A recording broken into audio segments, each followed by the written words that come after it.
اور اس کے حوالے سے روسی ایک ایجنسی ہے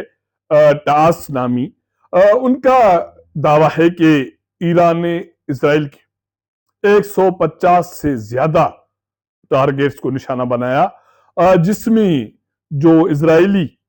ایئر بیسز شامل ہیں، اور اس کے علاوہ اس 24 گھنٹوں کے جنگ میں ایران نے اسرائیل کے 3 لڑاکا جہاز وہ گرائے ہیں، اس میں جدید لڑاکا طیارہ F-35 شامل ہے۔ F-16 تو آپ نے پہلے ہی اس کا نام سنا ہوگا، اور اس کے علاوہ F-15 لڑاکا طیارہ بھی شامل ہے جو گرا دیے گئے ہیں۔ یہ روسی ایک ایجنسی ہے ٹاس، یہ اس کا کہنا ہے، اور ان کا یہ کہنا ہے کہ اس کے علاوہ تل ابیب میں، یروشلم میں اور پسگردائی میں جو اسرائیلی ٹارگیٹس نشانہ بنائے گئے، ان کی اسرائیلی انتظامیہ کی طرف سے فوٹیج بنانے یا ویڈیو بنانے کی اجازت نہیں دی گئی، تو اس لیے ان کے جو شواہد ہیں وہ دنیا کے سامنے نہیں آ سکے، لیکن ایران نے اسرائیل پر مؤثر کارروائی کی ہے، اور اس کے بعد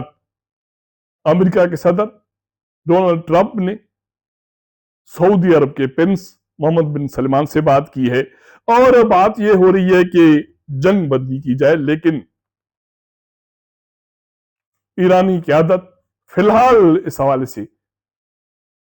جنگ بندی کے لیے تیار نہیں ہے۔ ایک ایکس پہ ٹویٹ ہے، دی سیویئر ایک بندہ ہے، اور یقیناً طور پر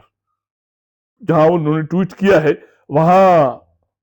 اسرائیل کا جھنڈا بھی لگا ہوا ہے، ایک اور بھی پرچم لگا ہوا ہے۔ اس کا یہ کہنا ہے کہ تل ابیب has been destroyed، اس کا مطلب ہے کہ تل ابیب کو تباہ برباد کر دیا گیا ہے۔ کہا یہ جا رہا ہے کہ اس ایران اسرائیل جنگ میں جیسے پاک بھارت جنگ میں معجزہ ہوا اور بھارت کو بڑی شکست ملی، بڑے دعوے تھے، رافیل ہے اور جدید میزائل سسٹم ہے اور باقی تنصیبات، ساری چیزیں، لیکن اس کے باوجود بھارت کو جو شکست ملی، فی الحال ابھی تک جو صورتحال ہے اس میں ایران نے اسرائیل کے چھکے چھڑا دیے۔ کہا یہ جا رہا ہے کہ آئرن ڈوم پر اسرائیل نے حملہ روکنے کی کوشش کی لیکن ناکام رہا۔ اس کا مطلب ہے کہ ایران نے اسرائیل کے پینٹاگون آئرن ڈوم کو نشانہ بنایا ہے، اور اس کے علاوہ اسرائیل کے جو باقی تنصیبات تھے اس میں ڈیوڈ سلنگ ہے، وہ ادارہ ناکام ہو گیا ایران کے حملے کو روکنے کے حوالے سے۔ اس کے علاوہ اسرائیل کا ایرو سسٹم مفلوج ہو گیا، اور اس کے علاوہ یہ کہا جا رہا ہے کہ جو اسکائی ڈیوڈ سسٹم تھا اسرائیل کا، میزائلوں کو روکنے کے حوالے سے، ان کو دیکھنے کے حوالے سے، ان کو ڈسٹرائے کرنے کے حوالے سے، یہ سسٹم سارا ناکارہ ہو گئے۔ اس کے بعد دنیا کی آنکھ کھلی کہ ایران فی الحال اس کے پاس ابھی بھی طاقت موجود ہے،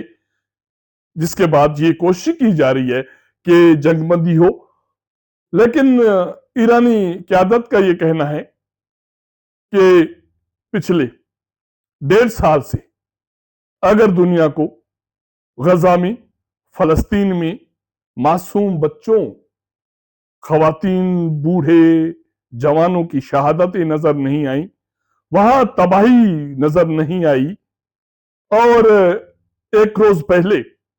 اسرائیل کی طرف سے جارحیت نظر نہیں آئی، تو اب ان کو یہ حق نہیں پہنچتا کہ وہ نصیحتیں کریں کہ مذاکرات کی ٹیبل پر آئے۔ تو اس کا مطلب ہے کہ دنیا میں جنگی صورتحال برقرار ہے اور اسرائیل دعوے دار ہے کہ ایران پر اس کے حملے ابھی بھی جاری ہیں اور ایران نے اس کے بدلے میں ابھی تک 3 سے 4 اٹیمپٹس کیے ہیں اور بیلسٹک میزائلوں سے اسرائیل کے مختلف تنصیبات پر حملے کیے ہیں۔ تو یہ اب نئی صورتحال دنیا میں بنی ہے اور جیسے میں نے ذکر کیا کہ اگر یہ جنگ وسیع ہوتی ہے، اکا دکا اور اسلامی ممالک بھی اس میں شامل ہو جاتے ہیں یا امریکہ صاحب بہادر اس میں شامل ہو جاتا ہے، تو صورتحال مزید گمبھیر ہو سکتی ہے۔ یہ کہنا ہے ایکسپرٹس کا کہ موجودہ حالات میں ترکیہ کو خطرات ہیں اور پاکستان کو خطرات ہیں، جس کا ذکر میں نے اپنے ابتدائی کلمات میں بھی کیا۔ آپ کو اسرائیلی وزیر اعظم بنجمن نیتن یاہو ایک مختصر ویڈیو کلپ بھی شیئر کیا جس میں وہ اپنے ارادوں سے دنیا کو آگاہ کر رہے ہیں۔ دعا ہے کہ یہ جنگ کے بادل ہٹ جائیں، دنیا ایک مرتبہ پھر امن کی طرف جائے، لیکن یہ اس صورت میں ہو سکتا ہے کہ دنیا میں جو متنازع ایشو ہیں وہ فلسطین غزہ کا ہو، وہ مقبوضہ کشمیر کا ہو، وہ حل ہو اور طاقت کا جو گھمنڈ ہے اس سے ہٹ کر دنیا اور طاقت اور ممالک اور ادارے ہوش ناخن لیں گے تو ہی دنیا میں امن قائم ہو سکے گی۔ اگر میرا یہ ولاگ آپ کو پسند آئے تو اپنے دوستوں کے ساتھ ضرور شیئر کیجئے گا، اپنا فیڈ بیک دیجئے گا۔ آپ کے ساتھ ملاقات کریں گے اگلے پروگرام میں، تب تک اجازت دیجئے گا۔ اللہ حافظ۔